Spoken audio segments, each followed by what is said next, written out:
Ron Perlman and Chuck Norris never worked together on screen, not once. So, why did Ron Perlman say that losing Chuck Norris felt like losing a member of his own family? The answer involves 35 years and a bond nobody knew existed. MegaCon Orlando, one of the largest pop culture conventions in America, tens of thousands of fans, celebrities, panels, the celebration of everything that makes entertainment magical.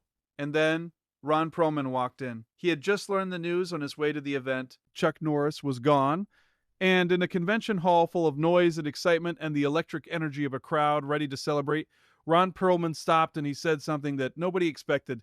He said losing Chuck Norris felt like losing a family member, not a colleague, not a fellow actor, not a Hollywood peer, family. And when he explained why, the entire room understood. Before we get into what Ron Perlman said, you need to understand why this tribute is different from every other one that followed Chuck Norris's passing. Because there were many tributes, extraordinary tributes. Sylvester Stallone, who called Norris All-American in every way. Arnold Schwarzenegger, who called him an icon and a badass in real life and in Hollywood.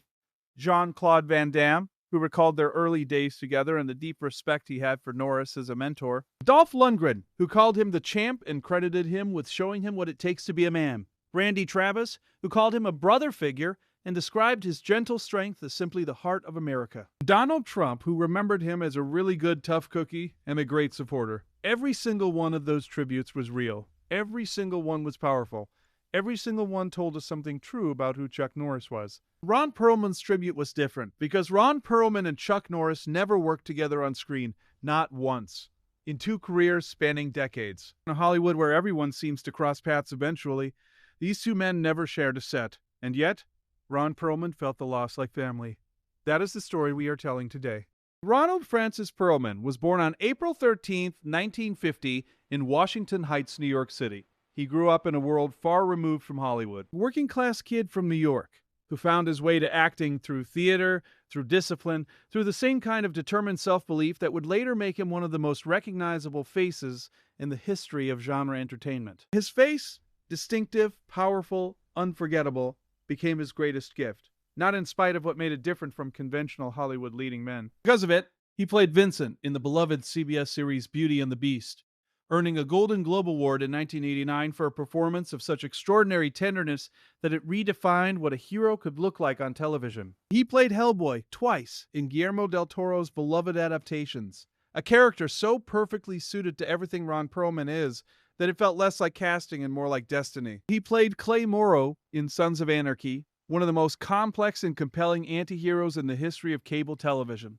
And across 6 extraordinary decades, he built one of the most diverse and remarkable filmographies in Hollywood history. From big-budget blockbusters to independent films, from beloved genre classics to critically acclaimed dramas, Ron Perlman has always been, in the truest sense of the word, an actor's actor. And in that, he and Chuck Norris had more in common than either of them probably ever said out loud. So, what was the connection? How does a man from Washington Heights, who became a Golden Globe-winning television icon, feel the loss of a martial arts champion from Oklahoma, like the loss of family? The answer is 35 years. Both Ron Perlman and Chuck Norris were represented by the same manager for 35 years. Now, if you have never worked in the entertainment industry, that might not immediately tell you everything you need to know. So let us put it in context. In Hollywood, your manager is not just your business representative. Your manager is the person who knows your career better than almost anyone, who fights for you when nobody else will, who tells you the truth when everyone else is telling you what you want to hear, who is in your corner, completely unconditionally, for the long haul. A great manager becomes family, and when two clients share the same great manager for 35 years, they become part of the same family, the same conversations, the same trusted voice giving them both counsel, the same person who knew Chuck Norris's dreams and Ron Perlman's dreams and quietly helped both men build extraordinary careers. That shared history, even without a single day on the same film set, creates a bond that is impossible to fully explain to someone who has not lived it. It creates brotherhood. Ron Perlman felt that brotherhood the moment he learned, driving to MegaCon on the morning of March 20th, 2026, that Chuck Norris was gone. Think about that moment for a second. Ron Perlman, driving to one of the biggest pop culture conventions in America, surrounded by the anticipation of a full day of fan interactions and celebrations, ready to spend hours talking about the work he loves with the people who love it with him. And then, the news. Chuck Norris was gone. He said he was shocked.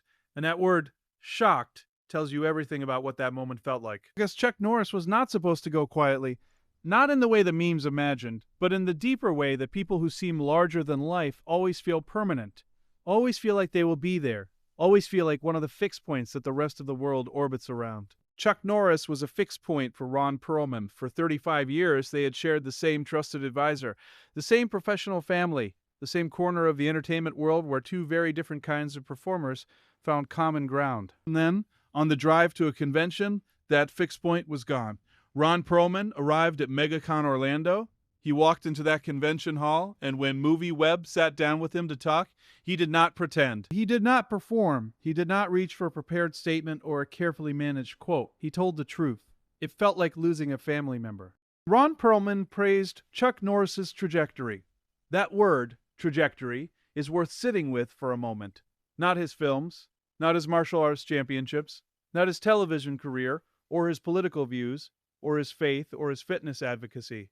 His trajectory. The arc of a life. The shape of a career built over decades, with consistency and integrity, and an absolute commitment to being exactly who you are, regardless of what the industry or the culture or the moment demands of you. Chuck Norris arrived in Hollywood as a martial artist. He left as a legend.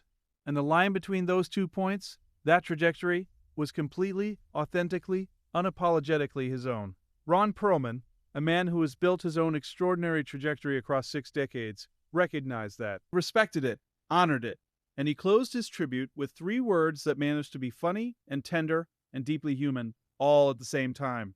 86. God bless him. Not a eulogy, not a prepared speech, not a Hollywood press release, just a man in a convention hall, saying goodbye to someone he considered family. 86. God bless him. Those 4 syllables carried 35 years of shared history. Parallel careers, of the quiet bond that forms between 2 people who are looked after by the same trusted voice for longer than most Hollywood careers last. Ron Perlman's tribute at MegaCon was one voice in a chorus that circled the entire globe. And together, these tributes painted the most complete portrait of Chuck Norris that the world has ever seen.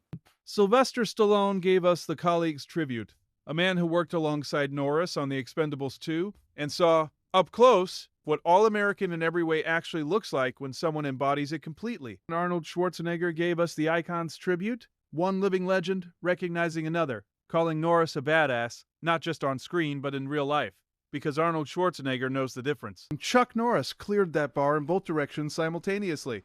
Jean-Claude Van Damme gave us the student's tribute, a young martial artist arriving in Hollywood and finding, in Chuck Norris, the example of what a career built on real skill and real integrity could look like. Dolph Lundgren gave us the protege's tribute. The young Swedish martial artist who looked at Chuck Norris as the standard of what it meant to be a man. Not just a fighter, not just a star, a man. Randy Travis gave us the brothers' tribute. The country music legend who sparred with Norris and rode horses with him and carried his life philosophy, life isn't easy, but it is fair, through his own darkest valley. Donald Trump gave us the friend's tribute, remembering a really good tough cookie who was as genuine in private as he appeared in public. Ron Perlman, at MegaCon Orlando, gave us something none of the others could give, the tribute of someone who was family without ever sharing a single frame of film. The tribute that proves that Chuck Norris's impact extended far beyond what any camera ever captured. There is something deeply fitting about the fact that Ron Perlman delivered this tribute at MegaCon Orlando, because MegaCon is not just a convention.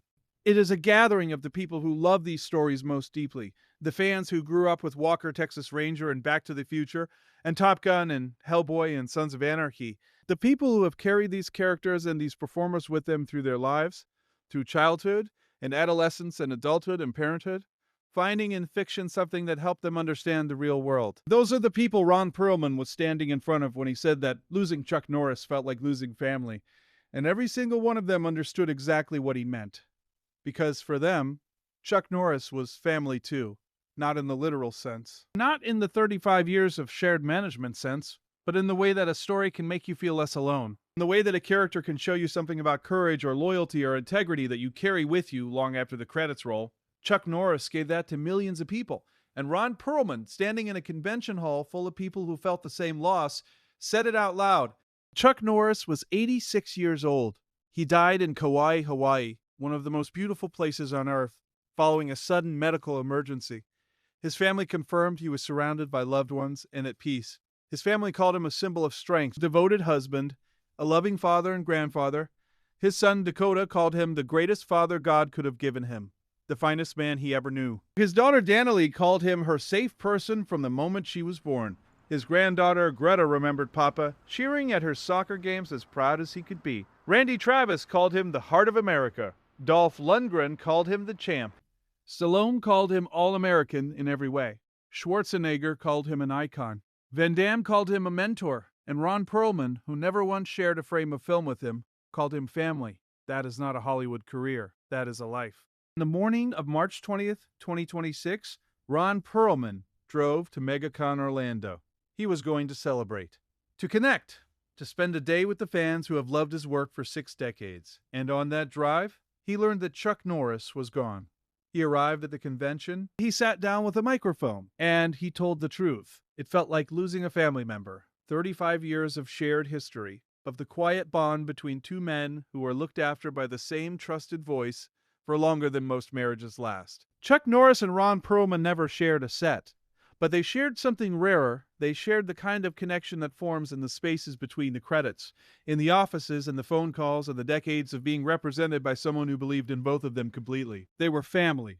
And when Chuck Norris left, Ron Perlman felt it in his bones, on the drive to a convention before he even had time to prepare. 86. God bless him. That is the tribute of a man who genuinely loved another man. And in Hollywood, that is rarer than any award. Rest in peace, Chuck Norris. Your family, all of them, will miss you forever.